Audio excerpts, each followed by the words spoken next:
So if this is your first year embarking on annual planning, you'll have a number of ways that this platform can help you kind of think through your options.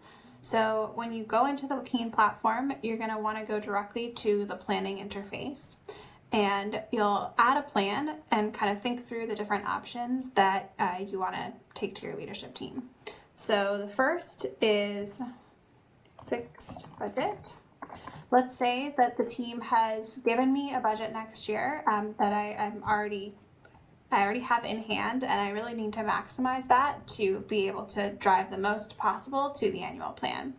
So right now my model is updated through the first half of 2023. I'm going to go ahead and link this up to the back half of 23 plan that I have in place so that I can start looking specifically at 24.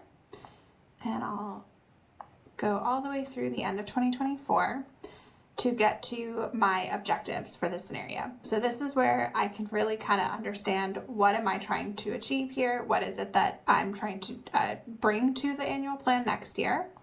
So I have a fixed budget in hand already. So in this case, I'll go ahead and select optimize a budget as my objective. You also have the option to work backwards, take a revenue target and back into what budget you need to be able to support that. You also have the ability to sort of take both of those considerations away and really just focus on maximizing the profit that's driven by the plan itself. In this case, more practically speaking, actually having a budget in hand is a more common starting place. So we'll go ahead and do that. Let's say my budget next year is 12 million, which is a little higher than what I spent in 23, but down from what I spent in 22. So I'll hit next. And this is where I can tell the platform what kind of restrictions I have in place, if any. So if it's early enough in the year, I'm getting ahead of planning pretty well, I haven't done any kind of upfronts yet, then this should be an open field. So I should be able to just optimize everything, optimize the investment level, optimize the timing. But typically, at least for a few of these channels, I'm going to have some kind of restrictions in place. So as an example, for trade, I don't manage that budget directly. I have some counterparts on the sales team that manage that. And so I might know that I need to set the investment to a fixed amount of, say, $4 million. That might be the portion of that 12 million that belongs to that team. So I'll go ahead and set that just so that the system is not doing something with that tactic that I'm not able to actually activate. And then I also have the option to set specific timing or optimize the timing. In this case, I'm just going to go ahead and leave it as optimized, but if I needed to drill down on that front as well, I can. Okay, so now that I've recognized my tactic constraints, I'm going to reflect the environment that I expect will perpetuate into 2024. So we've got our category trend kind of holding steady, trending down a little bit, but I'm going to go ahead and keep that as is. And I did reflect these higher distribution numbers that we actualized through the end of 2023. So I'm just going to hold that flat next year. And then I'm also going to hold price at the trend line that it's at currently. So once I have all of this reflected, I'll simulate my plan.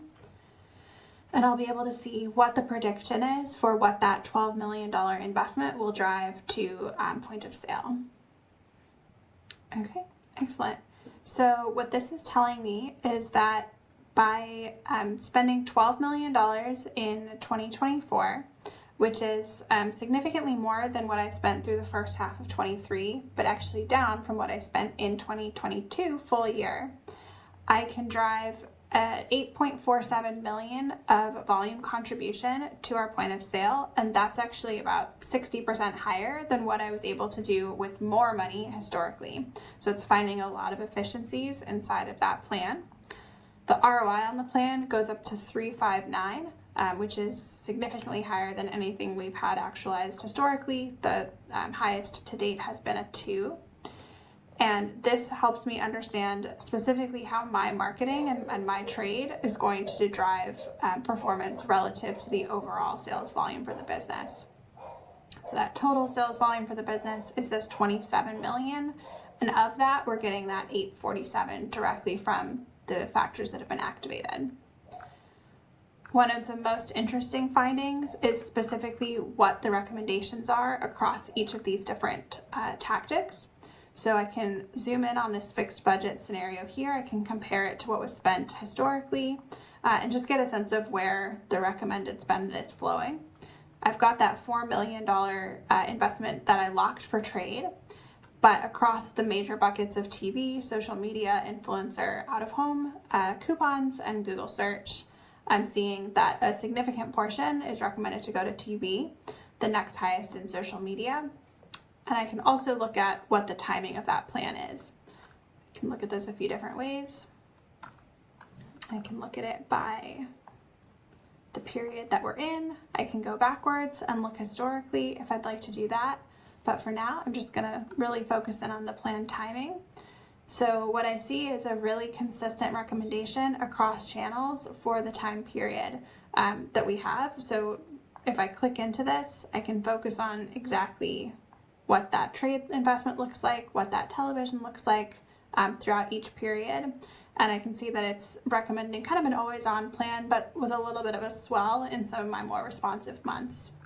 And then I can also take a look at the drivers of change period over period. So looking at that full year of 2024 compared to the last period that I have actualized in the model, we're seeing a lot of additional volume contribution from the tactics that I'm planning on spending in, and then a little bit of a headwind from that category trend. But overall, I can see the way that I'm really building versus what I have historically.